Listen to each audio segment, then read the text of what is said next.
حضرت اما عائشہ صدیقہ رضی اللہ تعالی عنہا فرماتی ہیں، آپ فرماتی ہیں کہ سحری کا وقت میں کچھ سلائی سیکھ رہی تھی سوئی کے ساتھ، تو اچانک جو ہے وہ سوئی میرے ہاتھ سے گری، سحری کا ٹائم تھا، اندھیرا تھا اور جو چراغ تھا وہ بھی بجھ گیا، اچانک حضور آئے تو ہمارے گھر میں نور ہی نور ہو گیا، وہ چراغ یعنی جو نور ہی نور ہو گیا تو سوئی حضور کی روشنی، چہرہ تو حق کی روشنی سے میں نے وہ سوئی تلاش کری، مجھے مل گئی۔ تو حضور نبی پاک صلی اللہ علیہ وسلم نے فرمایا، اے عائشہ وہ شخص بڑا ہی بدبخت ہوگا، بخیل۔ یا رسول اللہ کون بدبخت؟ فرمایا وہ بدبخت ہے جنہاں قیامت والے دن میری زیارت نہیں کر سکے گا۔ یا رسول اللہ کون؟ فرمایا وہ بخیل۔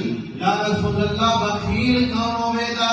میرے نبی پاک نے فرمایا بخیل او ہوئے گا جنہیں سامنے مجھ محمد دا نام لیا جائے وہ میرے تے درود نہ پڑے، او کنجوس آدمی، او بخل رکھنے والا آدمی قیامت آئے دھاڑے میرے چہرے دیکھ سکے گا نہیں۔ لہذا ہمارے لیے پیغام ہے کہ جب نبی پاک کا نام آئے تو نبی پاک پہ محبت کے ساتھ، عشق کے ساتھ جو ہے وہ درود پڑھا کریں اور درود و سلام جو ہے وہ پڑھا کریں۔